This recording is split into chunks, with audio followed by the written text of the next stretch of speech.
போன சாப்டர்ல நம்ம ஹீரோ அட்டாக் பண்றதுக்காக அந்த சிலை அதோடைய ஆயுதத்தை ஹீரோவை நோக்கி வீசி இருக்கும். அதுக்கப்புறம் என்ன நடந்துச்சுங்கிறத இந்த சாப்டர்ல பார்க்கலாம். சாப்டர் 6ஓட ஆரம்பத்திலேயே ஹீரோவை நோக்கி வந்த அந்த ஆயுதத்தை டிஃப்ளெக்ட் பண்ணி தூக்கி எறிஞ்சிடறான். இத பார்த்து அங்க இருக்க எல்லாருமே இப்ப இங்க என்ன நடந்துச்சு, அவன் அதை டிஃப்ளெக்ட் பண்ணிட்டானா, இதெல்லாம் பாசிபிளா, அவன் அதை டாஜ் கூட பண்ணல, அது மட்டும் இல்லாம அவன் கைக்குமே ஒண்ணுமே ஆகல. இத பார்த்த ஹீரோ இவங்களுடைய ரியாக்ஷனை வச்சு என்னால அண்டர்ஸ்டாண்ட் பண்ணிக்க முடியுது. இவங்க யாருக்குமே என்னுடைய ஸ்டாட் எந்த லெவல்ல இருக்குன்னு தெரியாது. உடனே ஹீரோவும் யூரியா பார்த்து, சரி இப்ப நீ என்ன பண்ண போற, உன் பப்பி கிட்ட இருந்த அந்த ஒரு ஆயுதமும் இப்ப காணாம போயிடுச்சு. பதிலுக்கு இவளும் ரொம்ப ஆணவத்துல ஆடாத, என்கிட்ட இன்னும் நிறைய ஸ்டாச்சு இருக்குன்னு சொல்லிட்டு எல்லாத்தையுமே அவ யூஸ் பண்ண ஆரம்பிக்க, நம்ம ஹீரோவோட சிஸ்டம்ல த இன்கார்னேஷன் ஆஃப் ஆனபஸோட ரெப்ளிகா அவேக்னிங் ஆகுதுன்னு சொல்லிட்டு வருது. நான் முன்னாடியே சொன்ன மாதிரி தான், ரெப்ளிகாங்கிறதுனால இது ஒரு காப்பி தான். அந்த டவருக்குள்ள இருக்க அந்த ஒரிஜினலை கம்பேர் பண்ணும்போது இதெல்லாம் பவர் கம்மி தான். என்ன இது போதுமா?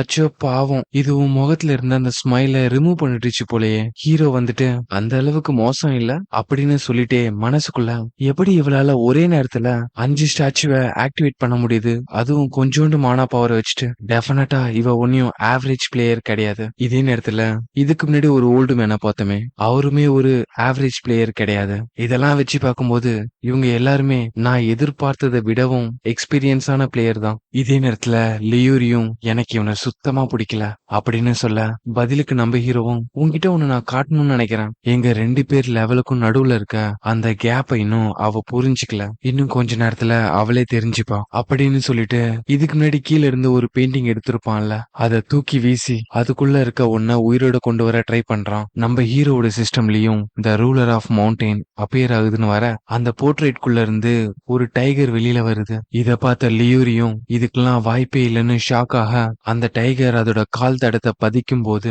அந்த இடத்துல எல்லாம் கிராக் விழ ஆரம்பிக்குது. அப்ப நம்ம ஹீரோ உன்னுடைய பப்பீஸ் எல்லாம் இந்த மவுண்டைன் ரூலருக்கு முன்னாடி ஒண்ணுமே கிடையாதுன்னு சொல்லிட்டு அதுங்களுடைய கதையை முடிச்சிருன்னு சொல்றான். 2 சைட்லயுமே அட்டாக் ரெடியாக ஃபர்ஸ்ட் வர அந்த ஸ்டாச்சுவை தன்னோட கைய வச்சு ஒரே ஸ்லாஷ், அங்க இருக்க ஒரு ஸ்டாச்சுயுமே நம்ம ஹீரோவுடைய டைகர் வேட்டையாட, இத பார்த்த லியூரியும் இதுக்கெல்லாம் வாய்ப்பே இல்ல, நான் நிறைய கேள்விப்பட்டிருக்கேன், இந்த ரிலிக்ஸ் எல்லாமே வெவ்வேறு பயன்பாட்டுக்காக யூஸ் பண்ணுவாங்க, ஆனா இந்த மாதிரி ஒன்ன நான் கேள்விப்பட்டதே இல்ல. அது மட்டும் இல்லாம இதுகிட்ட இருந்து வர அந்த மேஜிக்கல் எனர்ஜி என்னுடைய தோலே என் உடம்புல இருந்து இழிஞ்சி போற அளவுக்கு பயத்தை உருவாக்குது. கண்டிப்பா என்னால இந்த இடத்துல வின் பண்ண முடியாது. எனக்கு நல்லாவே தெரியும் யாரும் என்ன பீட் பண்ண முடியாத அளவுக்கு ரொம்ப பவர்ஃபுல்லா தான் நான் இருந்தேன். ஆனா எப்படி நம்ம ஹீரோ யாரா இருப்பான்னு சொல்லிட்டு யோசிச்சுட்டு அந்த இடத்துலயே மண்டி போட்டுறா. நம்ம ஹீரோவும் அவகிட்ட போயிட்டு அதை என்கிட்ட கொடுத்துருன்னு சொல்ல, நீ என்ன கேக்குறேன்னு எனக்கு புரியல.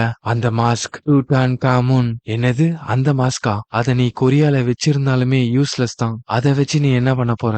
உடனே நம்ம ஹீரோவும் ஒரு ஸ்னாப் போட, உடனே அந்த டைகரும் அவளை பார்த்து கர்ஜிக்க, ஃபைன் ஃபைன் நான் அதை உன்கிட்ட கொடுத்துறேன்னு சொல்லிட்டு அவ பேக்ல இருந்து எடுத்து கொடுத்துடுறா. உடனே ஹீரோவோட சிஸ்டம்லயும் நீங்க டுட்டான்காமுன் மாஸ்கோட ரெப்ளிகாவை அடைஞ்சிட்டீங்கன்னு வருது. இத பார்த்த ஹீரோவும் இதோடு சேர்த்து எனக்கு செகண்ட் ஆர்டிஃபேக்டும் கிடைச்சிருச்சு. உடனே லியூரியும் ஹீரோவை பார்த்து, நீ இந்த கிரேட் மேப் ஆஃப் ஈஸ்ட்லேண்ட் அதை தேடியா வந்திருக்க? இதை கேட்ட ஹீரோவும், என்னது மேப்பா, ஓ அதை வேற நான் மறந்துட்டேனே, நீ அதை பத்தி கவலைப்படணும்னு அவசியம் இல்ல அப்படின்னு சொல்லிட்டு, டைகர் இப்பத்துல இருந்து இந்த இடத்த நீ தான் காட் பண்ணணும், என்னை யாரும் ஃபாலோ பண்ணி வராத மாதிரி பாத்துக்கோ. அதுவும் தலையாடிட்டு அங்க இருக்கவங்களுக்கு முன்னாடி போய் நிக்க, அதை பார்த்துட்டு எல்லாருமே பயந்து அவங்க இடத்துல அசையாம நிக்கிறாங்க. இந்த இடத்துல எல்லாமே பிக்ஸ் பண்ணியாச்சு, இதுக்கப்புறம் நான் போய் இந்த டவர் ஆஃப் ட்ரையல்ஸ்லயே கிரேட்டஸ்டான ஸ்கில்ல போய் எடுக்க போறேன் அப்படின்னு சொல்ல, இங்கேயே இந்த சாப்டரும் முடியுது.